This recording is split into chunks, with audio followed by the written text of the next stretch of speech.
Hello everybody.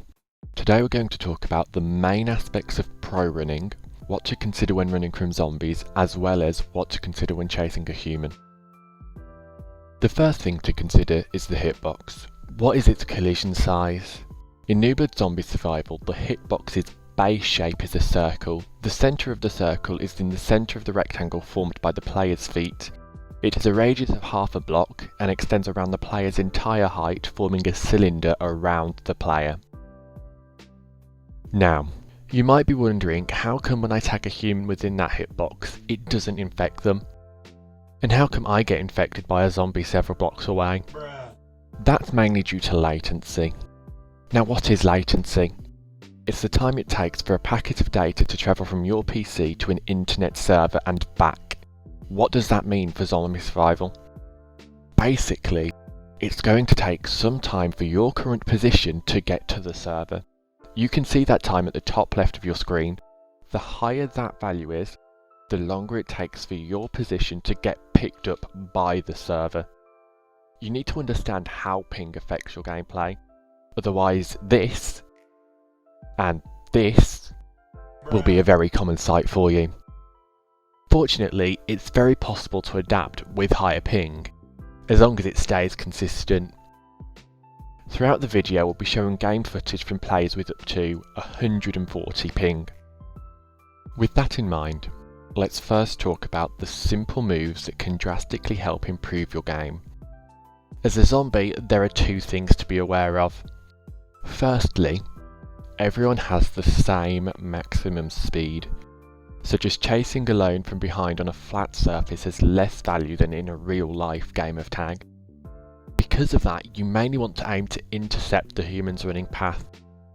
In this example, the human is running towards the right. Rather than running straight to the player and hoping to be quick enough at this distance, you should aim ahead of them in the direction they're running. Now, when doing this, you also need to think about your ping. Remember, the server's going to take some time to put you on that spot that you move to on your screen.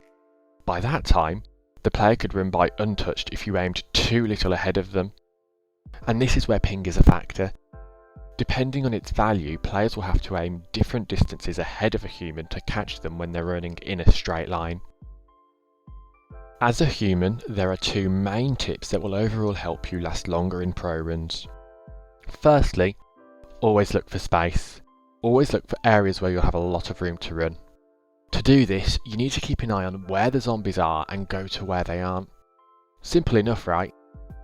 But a lot of the time, you'll still end up in situations where a zombie is about to block where you initially want to go. What do you do then? At first you might think, oh, if I make it past, I'll have a lot of space again. Which is true, if you make it past. But again, remember, the server's going to take some time to put you on the spot you want to move to. By that time, that zombie could intercept your running path if you've given yourself too small of a margin. So the safe play is simply move away from the point of contact. Keep a safe distance between you and the zombie. Play with the rest of the space that the zombie hasn't covered. They will have to adjust to you changing direction and think about where to aim all over again to get you. By doing this, you'll generally be opening up more options for yourself. Again, the distance to keep is different from one player to another depending on your ping, and hopefully this footage in the video will give you a good frame of reference. Once you're comfortable with these tips, you'll likely tag more people as a zombie and last longer as a human than when you started off. You'll also discover running patterns that improve your play. But at some point, you'll end up chasing or being chased by a player who is also very comfortable.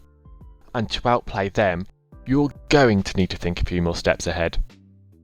So let's cover 5 main aspects of the game that will help you to really read player movement. The first two come as a duo and are fundamental if you want to be relevant during a round. These are map layout and the number of chasing zombies. Paying attention to the map, the spots that it gives a human to run to, can help as a zombie to decide where you can go and aim for a tag. Also, if you chase a human with other zombies, it'll be easier for you to cover more spots at once. In that scenario, as a zombie, you want to focus on blocking as many options as you can. When done well, the runner will find themselves with less space and the tag will come naturally. With this mastered, you'll already be a very solid ZS player. The three remaining aspects only add a tiny bit of value to your gameplay compared to what we've already covered. The next two are the direction the head of the player is facing and the direction the player is currently running in. These convey information on what options each player sees. A zombie usually faces and runs to where they see a chance to tag. A human most often runs to where they see spots to manoeuvre and to escape. It's also standard for humans to check where the chasing zombies are when planning to change direction. Being aware of this can really help you to see which spots the player is more likely to go to and plan more unexpected moves effectively, both as a zombie and as a human.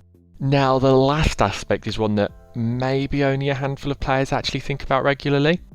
It can get very abstract, so we'll only quickly mention it, but this is player-specific tendencies. Here, you basically ask yourself all the questions that pertain to a specific player's movement and adapt your gameplay accordingly. These questions can be questions like, as a human, when do they safely change directions? How often do they go for tighter openings? How close to a zombie do they fake a certain manoeuvre? As a zombie, when during the round do they turn early to try and be ahead of a human's next move? You should realise that the other players can also notice your tendencies. So you should be balanced and mixed up in situations that are similar, especially against those who are more experienced players. Now let's see how this all applies to an actual pro run. Here we're on the map called Excitebike. The zombies have less than a minute to catch this human. Let's watch the clip.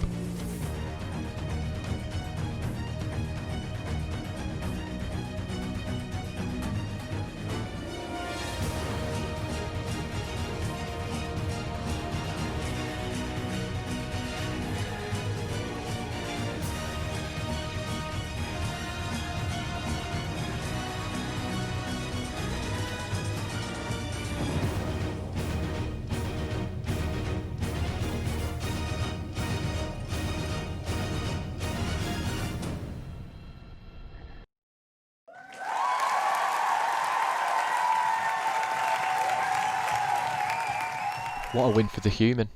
Now let's talk about what both sides did really well and what they can improve on. To start, the human jumps right next to a zombie. Obviously that wasn't part of the plan, but fortunately they react just in time to get away. As a human, you want to check where the zombies that are chasing you are so that you can keep a safe distance from them. After moving away from the point of contact, the runner now has 3 zombies chasing them. Let's pause again and see what their options are. There are 4 general paths the runner could immediately take. 2 of them are a little risky because they involve going through multiple zombies. Going backwards might temporarily create some distance, but the human will probably end up in an even tighter spot. And then there's also the path to the right that they could take up the hill. However, there's one zombie that might intercept them there, and it does look like it'd be a tight race to get there. So to start off, the zombies have done a fantastic job at making every option difficult for the human. Now, the human decides to go for a tighter opening, and there are times where going for that tighter opening instead of the more obvious ones can really catch zombies off guard and give you new options. One thing to bear in mind though, if the zombies react quickly, you will find yourself instead in a much narrower spot. That's what happens here.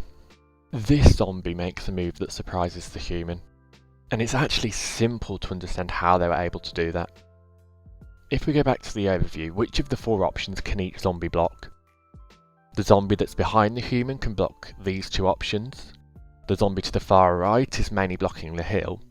So where does this zombie go? Can they intercept the human at the hill from here? Not really. Plus the other zombie is already blocking that. So which spot should this zombie immediately block? The 2 tighter openings. That's why the zombie very logically goes in between these 2 spots and simply waits for the human's next move. As it turns out, this zombie quickly ended up in a good position to intercept the human's running path. Now the human has to make a split-second decision. Their left is blocked, so they move to the right where the other 2 zombies are. Unfortunately for the zombies, they just aren't able to get the contact here. It happens. Here the human gets slightly spleefed and decides to go for the tighter opening again. This would have been a balanced decision if there were only two chasing zombies. In the clip, both of them are caught off guard because they're going towards the open space in front of them, right? But there's still the third zombie behind them, and that's blocking the human's next obvious option. So now, small misplays like these are to be expected. The human just got out of a very tight spot and is still being followed closely. So they might feel the need to pull off a crazy unexpected move to escape, but keep in mind, when you have the option, it's often better to look for open space rather than go for tight manoeuvres. All that's being said is the zombies that make 3 mistakes that ultimately help the human to win the round. Instead of blocking the options as a group, they all move straight towards the runner's initial running direction. This gives the runner 3 free opportunities to move away from the point of contact and burn down the clock. So as a zombie group, you want to remember to chase the human by blocking several options at once. Here's a recap. As a zombie, you want to aim ahead in the direction where a human is running to infect them. As a human, you want to give yourself as many options as possible while at the same time keeping a safe distance from zombies. Alongside these 2 main gists, there are 5 things that can help you to read player movement. The map layout, the number of chasing zombies, the direction a player's head is facing, the direction a player is running in, and player-specific tendencies. And that's what you need to know about Prorunning. I hope you all enjoyed the video, take care, and enjoy Prorunning.